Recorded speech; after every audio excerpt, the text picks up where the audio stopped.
Welcome back to another episode of Harmonious at Lunch, the show that fuels your business success. I'm Brandon Gano, your host and guide through the world of harmonious business growth.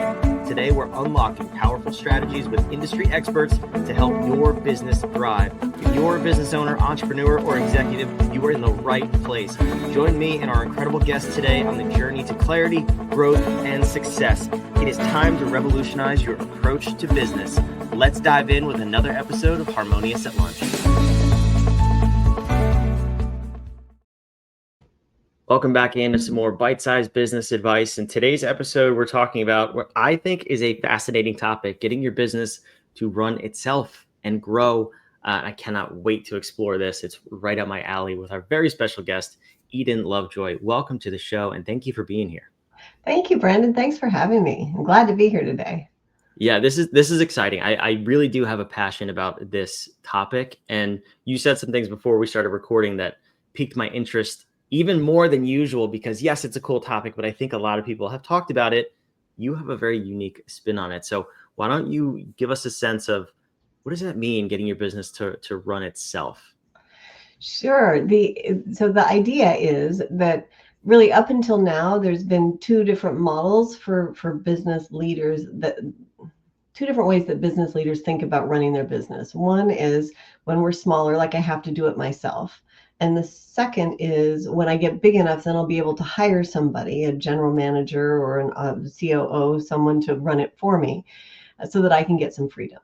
And I'm here to suggest a third strategy that is for those businesses that are, especially in those businesses in a size or a space where hiring an executive seems like a far reach, that it's not necessary, that we can build the skills, talents, authority, and accountability into our existing operational leadership team to create a virtual GM, if you will, to fill the function of a general manager without hiring an individual to run that role. And that's the system that I've designed to put in place in client companies and that we've proven over time it actually works to get the business. And what it looks like from the outside is like it's running itself. Yeah, this is why I love this because that middle area of, well, I'm not big enough to hire yet, and then one day I will be. That's a big gap to bridge. And for a lot of companies, they never get past that gap, probably because it's very complex to do so. But there's a lot of gray area there. There's a lot of bad information out there of how you should grow, how you should hire executives. We don't need to cross that bridge today, but there's a ton of businesses in this sweet spot that I think could benefit from exactly what you're talking about. And I want to get into it, but I'm also curious where it came from. When did you first have this idea that maybe there was a way to navigate that gap effectively? Oh, that's interesting. I think it really comes from it's been my curiosity, my whole career as a young woman. I got very clear very early that I wanted to work with small business and work in small business leadership or in that space. I have over my career led for-profits, nonprofits, venture capital funded startup, like a whole range of businesses from startup to 90 employee, 5 division contracting company, right? A lot of diverse experience. I like to say I'm a general manager by craft and inclination.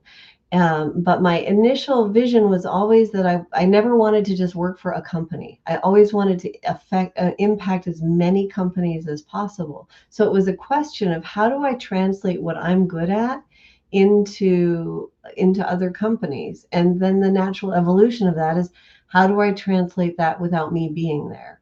And so we just started tracking and paying attention. What are the key functions of a general manager? How can we get that done a different way? I was just curious and leaned into the possibility and over time developed this matrix of steps that put in place the creative tension and the accountability that really fills that role of a GM. I love it so much. I love that. It all started with the question, what if it's possible, right? What if Exactly. we do it this way or do it differently?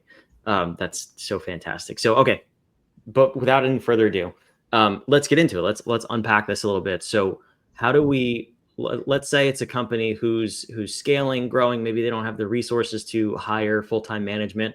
or maybe the founder owner just doesn't want to be that manager, so to speak, right? Because I hear that from a lot of people too. Is I'm really good at this thing, or I love selling, I love doing the art of what I'm doing. I don't want to lead people. That's not why I started doing this. So kind of either of those camps.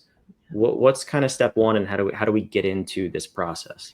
I think the first is the idea of having a new idea, and letting go of the mantra that we've been drilled into us since the 80s, right? And since the 80s and the E-Myth, we've been told, don't work in your business, work on your business. And we've been like, it has been drilled into us that that's our job, work on the business. And so my suggestion is let go of that idea. It's not your job to work on the business. Begin to work with the business, to recognize that the business has a life, an energy, a culture, and that it's our job to tease out the assets and the resources that are there. And people want that. Our team wants that, right? They want to have the opportunity to lean in a new way. So once you have that new idea, then the key component first, and I know we've heard this forever, but I've got to say it too. Mission, vision, and values, the framework needs to be articulated clearly in a way that people can understand it.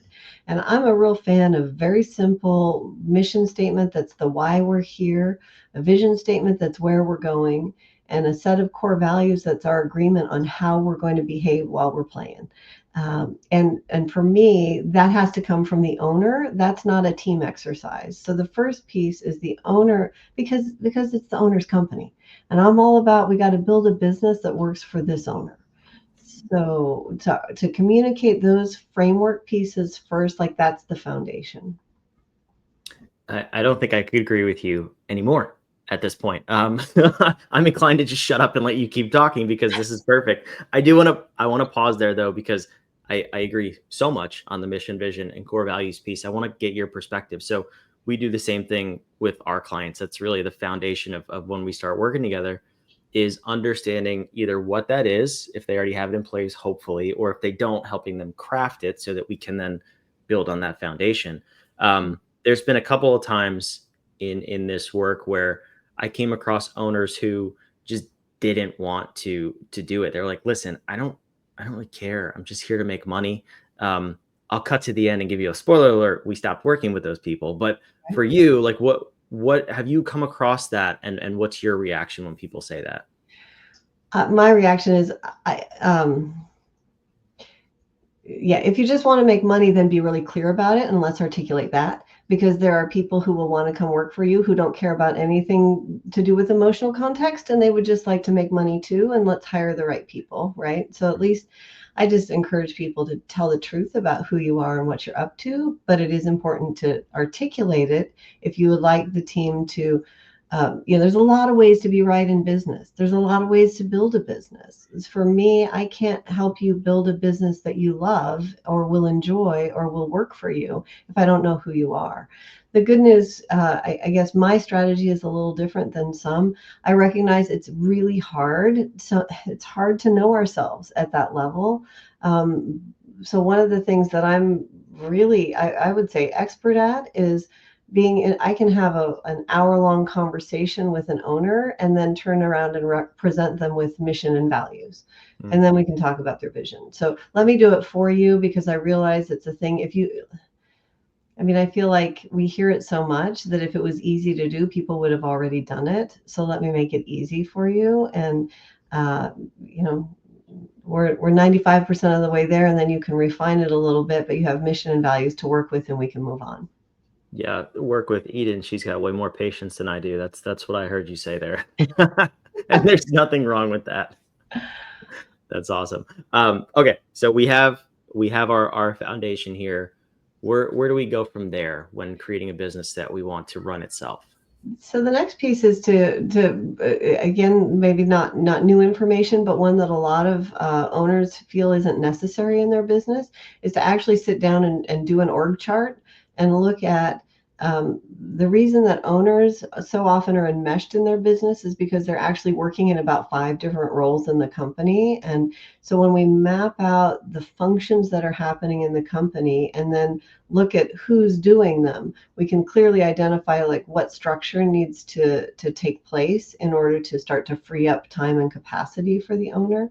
So an org chart that makes sense, and then role definitions that are different from job descriptions. So there's some nuance to that. A traditional job description tells people what to do. A role definition shares with people what results they're accountable for, and then clearly identifies what authority they have to achieve that. So we build in, just the structure of who's going to do what is the next big piece. Yeah, it's often I work with companies where that's not the case, and I'm sure you have the same experience. But then as soon as you just define it and get it on paper, the aha and the light bulbs start to go off for people. It's like I had no idea I was responsible for that because it was buried in like paragraph 17 of the job description that they were hired to, and no one ever told them. Mhm. And that's totally fine because it's not their responsibility to really uncover those things. But just defining what are you responsible for, what outcomes, what metrics, what does your day to day look like, even in some cases. Mhm. It could provide so much clarity for an organization that just these first two things that you talked about will unlock most companies to start growing It outside of definitely anything creates else. capacity. Yeah, absolutely. So again, I should have just stayed quiet and said I agree with that, but I didn't, and here we are. What's next? Because you're running the show at this point, and I love every second of it. Absolutely. So then probably the next big piece is making sure as we begin to separate ourselves from being in all of the decision making day to day, we want to create the feedback loop, right? So it's delegation is not abandonment. So what we're building is a culture of functional delegation, and that means there's accountability the other side of that. And when I work with owners, I want to support them in building a dashboard that keeps the finger on the pulse of the business, as if you're sitting in the front office or the storefront or wherever that is, the hub of all the communications, so that we can make sure that things don't go off the rails, right? You have to have a sense of confidence that you know what's going on in your company.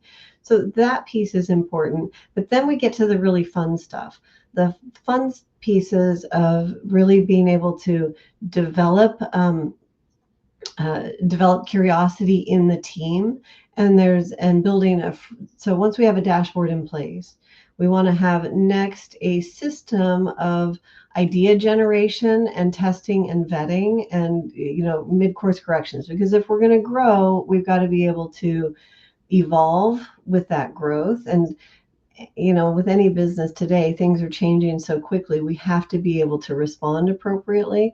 So we don't want that happening as a free for all. So building in the skill set and showing people of a specific process for idea generation and vetting and testing and then implementation. So putting that piece in place so we can support growth is the next big piece. How do you roll that out so it doesn't squash the entrepreneur, so to speak? Because entrepreneurs by nature are usually creative people, and they have ideas left and right. That's why they started this business. They had an idea and they pursued it. But how do you do it in a way where it controls the implementation of and the vetting of those ideas, like you said? It doesn't scare away the employees because those people usually have less ideas but are really great at executing, and you marry those two together so it continues to move the business forward. It's a very complex road to navigate. How do you walk that line? It is, I think, it goes to the testing, right? So entrepreneur has a brilliant idea for how we want to grow in a new direction. if there's an agreement that absolutely that might be the best idea, but maybe there's some nuance that the staff can bring into it. Like, are they willing to let other people play with the idea rather than just top down implement? And I guess that's a question. If you're an entrepreneur who still wants to do the top down implementation of your ideas only, then you're not quite in the place where you're wanting to let the business run itself, right? Because you're still actively involved in running and changing and shifting and doing things. um, but you can build in trust with your team. I guess here's a better answer. The better answer is, when you have clear values, if the idea comes in and the team has questions about it, they can approach it from the place of, well, our values are this and our vision is that. And so how does that fit into the map? Let us understand so that we can support you in the new brilliant idea. And conversely, when the team brings forward an idea and says, looking at our values and our mission, the growth that we want to have and the vision that we've got, here's an idea that we think supports that, then the entrepreneur becomes more excited and interested in hearing that presentation. I love that answer.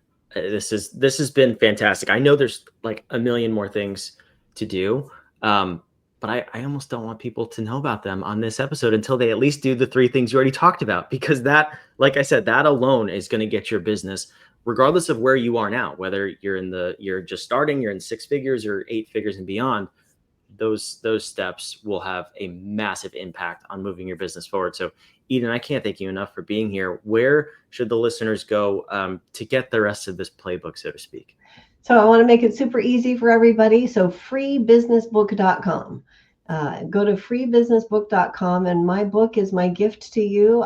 Like I said, my mission and my dream has always been to affect and impact as many companies as I can in my lifetime. So my book is available to you at freebusinessbook.com. My gift. Thank you for that. It's on the screen. It's also down below in the show notes, wherever you're watching or listening. And I asked Eden before we started recording, I said, how in the world did you get that domain? But apparently no one else claimed it. It's relatively uneventful, but also amazing all at the same time. But Eden, thank you so much for being here. This is a great episode. Thanks, Brandon. For those of you watching, listening, thank you for listening. We could not do this without your support. So make sure you come back tomorrow, subscribe on whatever platform you're on. And thank you again for listening. Thanks for listening to another episode of the Harmonious at Lunch podcast. Make sure you subscribe on whatever platform you're on. And we want to invite you to join us in the Small Business Success Facebook group, our private group where guests and listeners come together to grow your business. We want impact-driven entrepreneurs who are ready to go to the next level in this group so we can all share ideas, collaborate, and grow our businesses together. Go to whatif.com/group. And we want to invite you to join today. See you on the next episode of Harmonious at Lunch.